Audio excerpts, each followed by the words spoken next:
You are watching the very first episode of Functional Filmmaking. After months and months, it's finally out. Now, the rest of the series you can find on corridordigital.com. But for now, enjoy this first spin here on YouTube.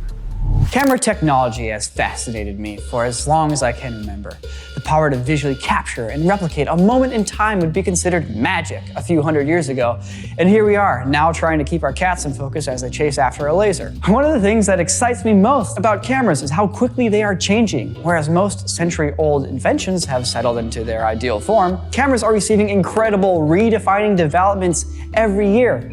This presents a never-ending stream of creative opportunity, but it can also feel like a gargantuan chore trying to stay on top of all this tech. That's why I'm going to teach you how to be a functional filmmaker with any camera.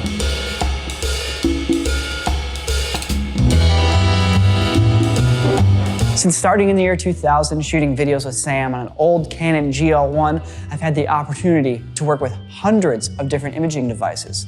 This class will be an insight into the experiences and core philosophies that I have learned from my video journey, all to help you get the best from any camera. Let's get one thing out there. You can get a great, emotionally compelling image from any camera. Any camera! However, if you have a specific look in mind, not every camera will be appropriate. It is important to let your tools talk to you and influence your vision. I want to free you from a budget-limited mindset and make you a better filmmaker with the tools you have easy access to. The main topics on your journey to camera mastery that we will cover are how to identify and exploit the strengths of your camera, what makes a good image, the philosophies driving camera tech that every cinematographer should know, and finally, how to achieve a good final image independently of color science or color grading. All right, so there are hundreds of different cameras out there, and different cameras are good at different things. To get the best from your camera, you must play to its strengths and tune your creative approach to take advantage of what you have. There's no such thing as the perfect camera, but there is the right tool for the right job. Thankfully, as a creative, you get to determine what type of job you're doing. The best artists work cooperatively with their tools, not in conflict with them.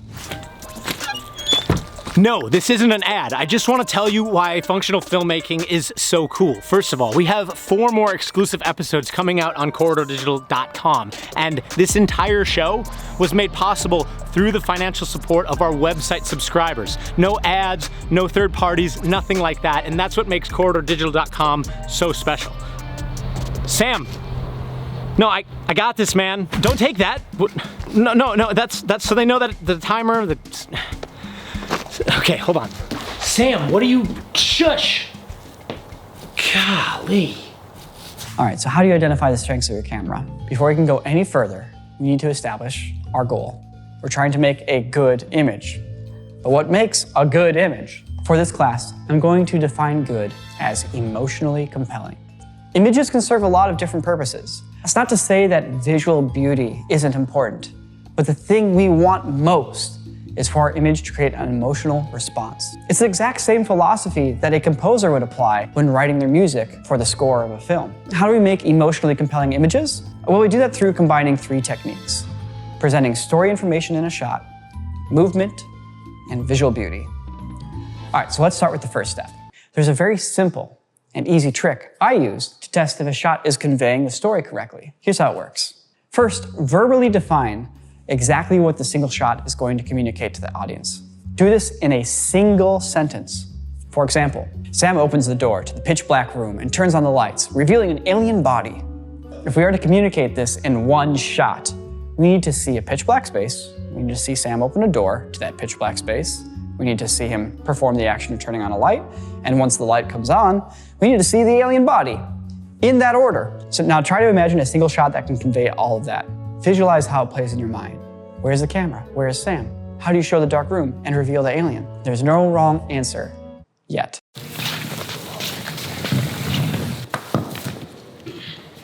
All right, go ahead and shut the door and just do the actions. Open the door, reach over, turn on the light, see the body.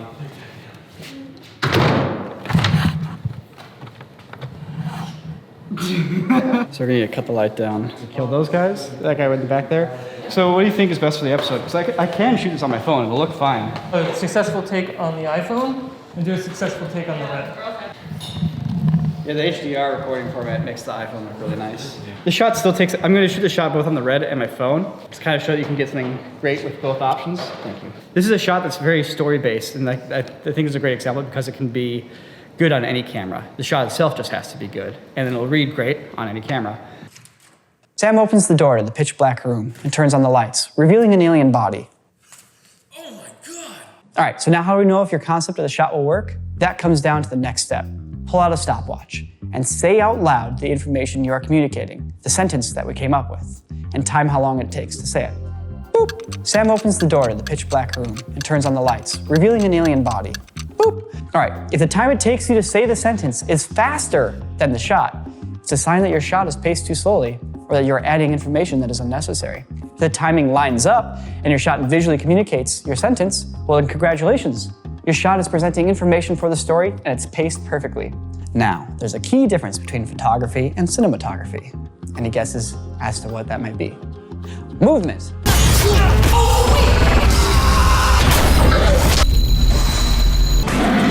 That's right, our pictures move. They're called movies. And if we didn't utilize movement in our cinematography, then we are hobbling our ability to make compelling imagery. There are three main types of movement, and a compelling shot generally includes at least one of them. First, we have a moving camera. A moving camera implies perspective, and in doing so, it creates story. Hold your camera in your hands, use a gimbal, fly a drone. Bring your voice to life through your moving perspective. Second kind of movement, a moving subject.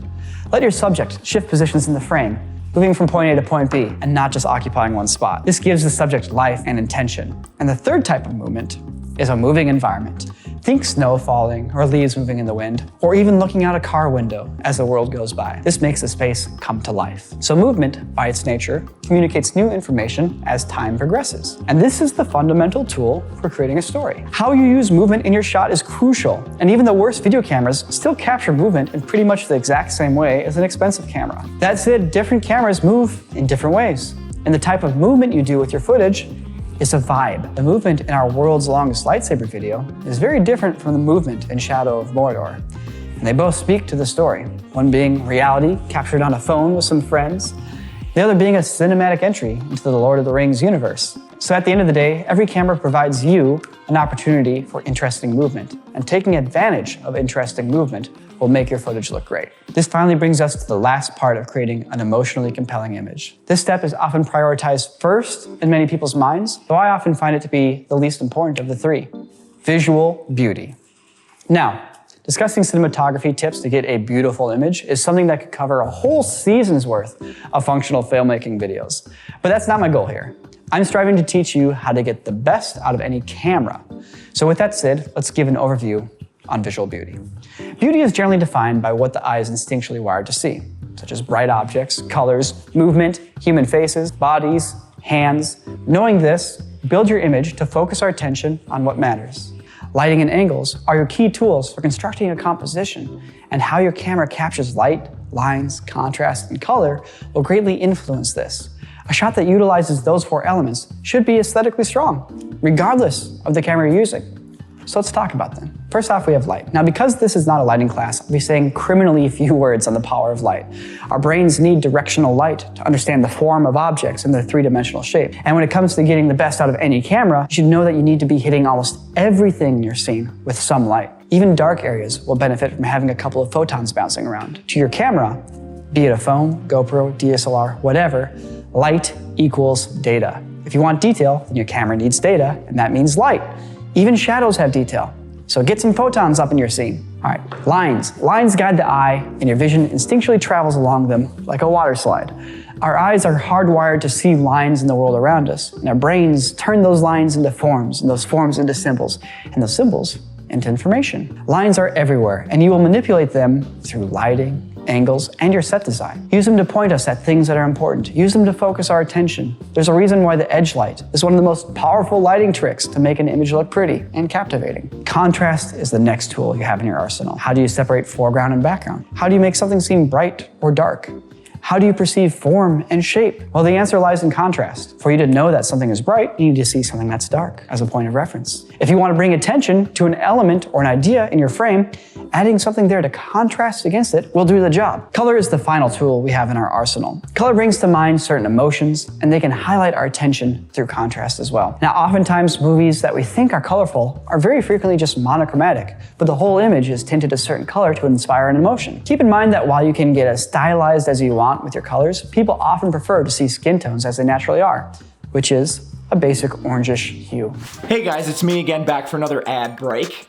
This time I want to tell you about the green light feature on corridordigital.com. It allows you to take your subscription dollars and put them into projects you want to see us make. We already did phase 1. That's what functional filmmaking is all about. We've got crew cuts, we've got Son of a Dungeon, Local Zero. We also just introduced phase 2 of Greenlight, which has a bunch of new awesome projects that we want to get in production now, including Corridor Live, Corridor Forums, New Bones for Peter, Jake's dream project. Don't do it.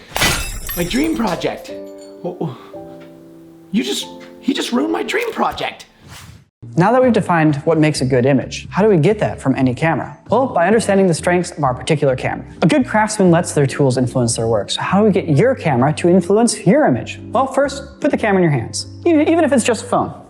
Think back to how we defined what makes an emotionally compelling image: information, movement, and visual beauty, and the different ways we can achieve that. So what aspects of an emotionally compelling image can your camera easily capture? Phone, it's easy to get unique angles with. You have strength through composition. A GoPro is easy to get movement with, so you have strength in movement. A DSLR gives you great separation through focus, so you have strength in contrast. And the Red gives you a very high fidelity image, so you have strength through lighting. These are just examples. But every camera opens up certain opportunities. To truly get the best from your camera, you need to think about what it is that makes your camera unique, and then creatively integrate that strength into your filmmaking. Every camera is associated with a vibe or a genre. Phones are associated with viral videos. DSLRs are associated with independent filmmaking and vlogging. GoPros are associated with action sports. If you're stuck using a certain camera, consider tweaking your story to play towards the genre your camera is associated with. If I had to shoot a zombie movie on the GoPro, well, I would direct it with a frenetic energy that complements the action sports genre that GoPros are known for. Whereas if I had to shoot it on a Red, I would make this piece much more moodier and darker and try to go for something tension-filled.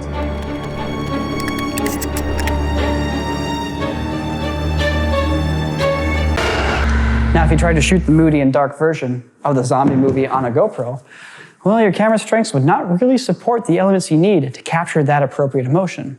This isn't to say it's impossible to shoot something cinematic on the GoPro, but you will have to work harder, and you'll have to be extremely more creative to pull it off successfully. Instead, if you just embrace your camera's strengths and use your creativity to turn those strengths into unique, compelling imagery only made possible by your camera, you will wow people. Regardless of the strengths of your camera, we still want to achieve visual beauty at some point, and that requires understanding the technical philosophies driving digital image capture. So here are the 7 enemies that you will battle when trying to capture a technically clean digital image. Enemy number 1, clipped highlights. At a certain point of brightness, a part of your image will become white. Any difference in tonality that may have existed in this bright part becomes lost, and any attempt to color grade that exposure down just gives you gray. Yuck. All right, enemy 2, noisy, grainy shadows. Similar to clipped highlights, but on the opposite end of the tonality scale, at a certain point of darkness, any attempt to color grade your footage up in exposure just reveals noise and no shadow detail. Ugh. Yuck. Enemy 3, compression. Many cameras are limited to the amount of data they can write per frame. If you have a lot of high detailed elements in your shot that are quickly changing on a frame by frame basis, the camera will have to blur these details in order to fit them all into its memory budget. Yuck. 4, sharpening. Many cameras have a faked sharpen effect, where dark edges are added to bright points in order to make the details pop by bringing out some local contrast. When pushed too far, what you end up with are white and black lines surrounding all of your details. Yuck. Enemy 5, oversaturated colors. Similar to clipped highlights, but with color. Once again, you lose any sense of tonality, and the color becomes one flat wash. Yuck. Number 6, inaccurate colors. Because lights come in a lot of different hues, cameras have to calibrate to what they think a neutral white point is in order to correctly represent colors relative to each other. Many times your camera guesses wrong. Why is everybody blue? Yuck. Enemy number 7, unintentional camera shake. Imagine trying to look at a painting in a museum. The painting just randomly shifts a few feet in every direction. Yuck. So more expensive cameras have more tolerance when it comes to these pesky problems, but they don't eliminate them. That's where your skillful hand as an artist comes in. Now, in order to clarify how this all works, I want to create an analogy. Here we have a grid of buckets. Each bucket is a photosite on your sensor, and water is going to represent our light. This is my light. When a water droplet lands in a bucket, it's like a photon hitting your camera sensor. Now here's where the universe conspires against us and our cameras. The universe is filled with random particles of energy flying around. Sorry. These energy particles affect your camera's sensor. To represent this, we are going to have it lightly rain over these buckets.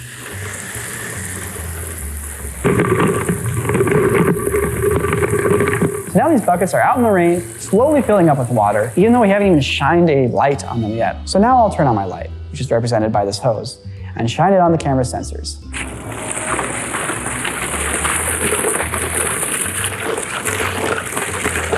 Now we can measure the amount of water in the buckets to see how much light has hit them, but we need to account for the rain. Looking at the buckets before we shine a light at them, we can see that there is about an inch of rainwater. So anything over that is the light that we've added. This is a representation of signal to noise ratio. Our hose of light is the signal and the rain is the noise. If a bucket is filled up with 7 inches of water and the rain averaged 1 inch, then it's easy to get a confident measurement of the amount of light the bucket actually absorbed. But if only a few drops of our water ended up in the bucket, well, we're gonna have a really hard time telling the difference between our signal from the hose and the noise, which is the rain. So the same thing applies to real cameras. If there's only a little bit of light in the room, your camera is going to have a very hard time distinguishing between what's your signal, the light, and what's the random energy noise.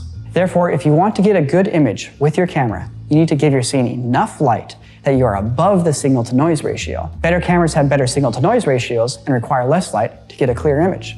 Experiment with your camera, do some tests, and learn what its signal to noise capabilities are, and let that inform how much light you need for your scene. Now, let's say you decide to make sure you have no issues with light. So you decide to blast your scene with light.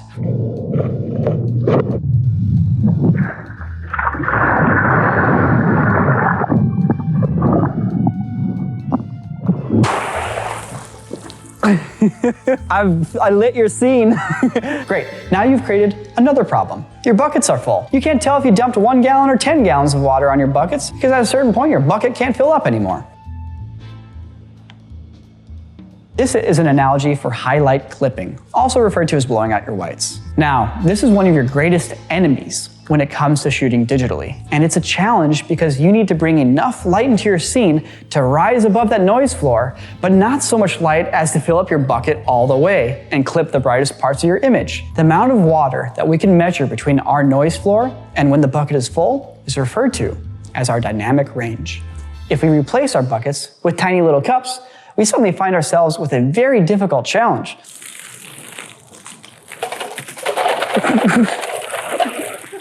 I broke my camera! The cups fill up almost instantly if we shine light at them, but too little light and we can't tell the difference from noise. So cheap cameras basically have the equivalent of cups, whereas expensive cameras have the equivalent of buckets. Taller buckets have more dynamic range. Skinny buckets have better signal to noise ratios. The taller and skinnier the bucket, the better and often more expensive the sensor is. In order to get the best image out of your sensor, you need to control the amount of light in your scene to keep it within your dynamic range. This singular concept, when mastered, will be one of the most powerful skills you can have to get a great image out of your camera. So we have yet to talk about any adjustments you can do to your image on the computer. You know, after you've picked up any camera, you've shot your video, you're almost ready to export it and share it with the world. Let's just talk about color grading for a minute. It's an extremely powerful tool to have in your pocket and one of the key ingredients to getting a great, compelling image. The problem is, there are hundreds of different color profiles for hundreds of different cameras and many different color sciences for the countless different displays and monitors out there. So in color grading, wouldn't it be nice if there was just a single universal method that you could use as a guideline to dial in your image? Well, there is. It's called the zone system, and it was invented by the renowned landscape photographer Ansel Adams. This is the method that I use to guide my color grading, no matter what camera I'm using or what screen I'm working on. Thankfully, the zone system is super simple and easy to use. Here's how it works. Imagine a gradient from black to white. Now divide that gradient into 11 steps. with black being your first step, also known as zone 0, and then each subsequent brighter step increasing evenly until you reach white on your 11th step, aka zone 10. So now you have 11 zones that represent different tonality ranges. Zone 0 is pure black, zone 5 is a middle gray, and zone 10 is pure white. No matter what display you're using or what color science you're using, you can imagine any image on any screen being broken down into these zones. Now, Ansel Adams came up with a guide as to what kind of elements should fall into each zone. For example, well-lit Caucasian skin should sit in zone 6, or around 60% of your peak brightness.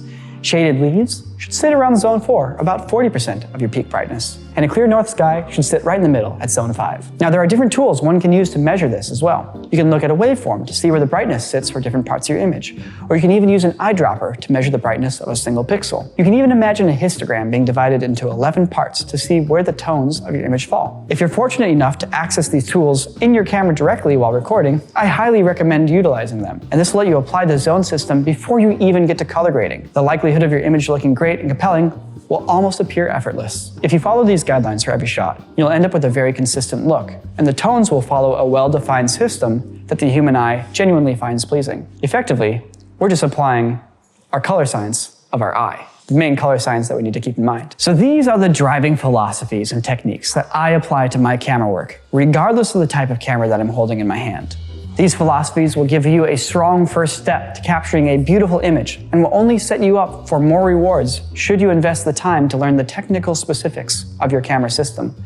As you use different cameras throughout your life, you'll be armed with a great cornerstone for your knowledge, letting you make emotionally compelling, great images with any camera. Thank you for watching my functional filmmaking episode, and thank you, everyone, who put their producer points into greenlighting this series and subscribed on our website. I hope you enjoy more of the wonderful knowledge the rest of the Corridor team has to share with you. What a tough day. There's no parking outside, and, well, let's just hope there's nothing else that goes wrong in my life today.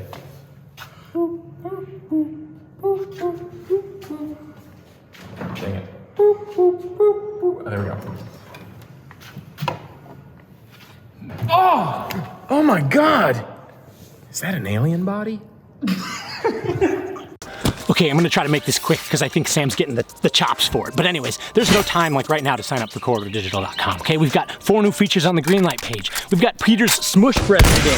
That's coming out right now, available for download. We did a makeover of the entire site. That's desktop, iOS, Android. We got smart apps coming. We got better compression than YouTube, way better. We have a better community. You get 15% off all merch all the time. And of course, you get every video early and with no ads. I mean, there's really nothing like it. I gotta get out. This is getting dangerous.